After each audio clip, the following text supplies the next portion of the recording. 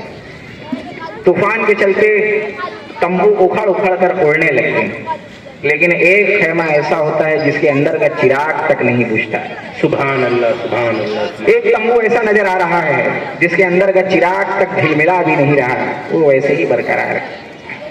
اب ایسے میں راجہ محمود بیگڑا باہر آتے ہیں، دیکھتے ہیں کہ سارے تمبو اڑ گئے لیکن ایک تمبو کا چراغ تک جلتا ہوا نظر آ رہا ہے۔ راجہ محمود بیگڑا کو سمجھنے میں دیر نہیں لگی، انہوں نے سمجھ لیا کہ سید علی آ چکے ہیں اور ایسے میں راجہ محمود بیگڑا نے بجائے دن میں ملاقات کرنے کے رات میں ہی ملاقات کرنے کا ارادہ بنا لیا۔ اب وہ وہاں پہنچتے ہیں، اجازت لے کے خیمے کے اندر داخل ہوتے ہیں۔ راجہ محمود بیگڑا کو لگ رہا تھا کہ سید علی آرام کر رہے ہوں گے، وہ ابھی آئے ہیں، لیکن جب اندر آتے ہیں تو کیا دیکھتے ہیں کہ سید علی کے سامنے چراغ جل رہا ہے، قرآن کھلا ہوا ہے اور سید علی تلاوت کر رہے ہیں۔ سبحان اللہ۔ رات کا عرصہ ہے، تمام ساتھی بھی آرام کر رہے ہیں، لیکن سید علی خدا کی عبادت میں مشغول ہیں۔ سبحان اللہ۔ اب جیسے ہی راجہ محمود بیگڑا یہ تمام چیزیں اپنی آنکھ سے دیکھتے ہیں، فوراً انہیں اس بات کا یقین ہو جاتا ہے کہ اب اس جنگ کو میں جیت جاؤں گا، اور ایسے میں راجہ محمود بیگڑا کھڑے رہ جاتے ہیں، بادشاہ ہو کر کھڑے رہتے ہیں۔ ہمارے حضرت کہتے ہیں بیٹھیے، اس کے بعد وہ بیٹھتے ہیں۔ بیٹھنے کے بعد راجہ محمود بیگڑا سارا کہانی انہیں بتاتے ہیں، کہتے ہیں کہ اتنے مہینوں سے اتنے سال ہونے آ گئے میں جنگ کر رہا ہوں سید علی، لیکن کیا پتا میں اس جنگ میں فتح نہیں ہو پا رہا۔ ہمارے لوگوں نے کہا آپ کو بلایا جائے گا تو ہم یہ جنگ فتح کر لیں گے، لہٰذا اب مجھے آپ کو دیکھنے کے بعد اس بات کا اعتبار ہو گیا کہ اب یہ جنگ میں جیت جاؤں گا، اب اور دن نہیں جائے گا۔ اب ایسے میں یہ ہوتا ہے، ہمارے حضرت سید علی حامی بھرتے ہوئے کہتے ہیں انشاءاللہ اگر مرضی خدا رہی تو کل کا ہی دن ہماری فتح کا دن ہوگا۔ سبحان اللہ۔ اور صبح ہوتی ہے، صبح ہونے کے بعد راجہ محمود بیگڑا فوج کو تیار کرتے ہیں۔ یہاں ہمارے حضرت اپنے ساتھیوں کے ساتھ، جن کے ساتھ گھر سے نکلے تھے، گھوڑ سواروں کے ساتھ تیار ہو جاتے ہیں۔ کہتے ہیں کہ میں جنگ پر جا رہا ہوں۔ راجہ محمود بیگڑا کہتے ہیں کہ آپ جنگ پر نہ جائیں، آپ ہماری فوج کی رہنمائی کریے، ہماری فوج جنگ پر جائے گی۔ ہمارے حضرت کہتے ہیں کہ راجہ مہندی اتنے قتلوں کو کرتا چلا جا رہا ہے، اتنے قتلوں کو انجام دیتا چلا جا رہا ہے، لہٰذا میں خود اسے اپنے ہاتھ سے روکوں گا، مجھے جانے دیا جائے۔ تو راجہ محمود بیگڑا مسکرا کر کہتے ہیں اگر آپ کو ہماری فوج کی مدد چاہیے تو میں اپنی فوج کی بہت سارے سپاہی آپ کے حوالے کرتا ہوں، انہیں لے جائیے۔ ہمارے حضرت کہتے ہیں نہیں، میرے ساتھ جو میرے 125 ساتھی آئے ہیں وہ کافی ہیں۔ اس کے بعد 125 گھوڑ سواروں کے ساتھ ہمارے حضرت کوچ کرتے ہیں قلعے کی طرف، اور جب قلعے کی طرف کوچ کرتے ہیں تو راجہ مہندی نے بڑی چالاکی سے وہاں پہ قلعے کے ہر طرف دائیں بائیں ایک نہر بنا رکھی تھی جس میں اس نے مگرمچھ پال رکھے تھے، تاکہ کوئی سپاہی نہر کراس کر کے قلعے کی دیوار تک نہ پہنچ پائے۔ لیکن جیسے ہی ہمارے حضرت وہاں پہنچتے ہیں، نہر سامنے دکھائی دیتی ہے۔ ہمارے حضرت کہتے ہیں کہ نہر،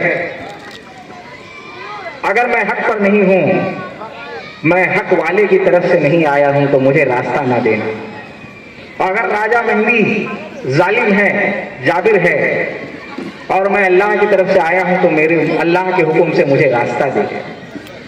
اب یہاں نہر جو ہے کھل جاتی ہے اور ہمارے حضرت نہر کو پار کر دیتے ہیں۔ سبحان اللہ، سبحان۔ اور پار کر دیتے ہیں، قلعے کی دیوار سامنے نظر آنے لگی، اور معاملہ صرف یہاں تک رکتا نہیں ہے۔ 18 فٹ کے قلعے کی دیوار تھی، کتنی؟ 18 فٹ قلعے کی دیوار تھی۔ 125 گھوڑ سواروں کے ساتھ ہمارے حضرت بالکل قلعے کی دروازے کے سامنے، اندر راجہ مہندی بیٹھ کے اپنے کام کو انجام دے رہا ہے، اس کے سپاہی کھڑے۔ ہمارے حضرت اپنے ساتھیوں سے کہتے ہیں کہ سرنگ کے ذریعے آپ لوگ نیچے سے آئیے، قلعے کے اندر میں جا کر راجہ مہندی کو روکتا ہوں۔ ہمارے حضرت کے سپاہیوں نے حامی میں ہاں کہا، اور ہمارے حضرت نے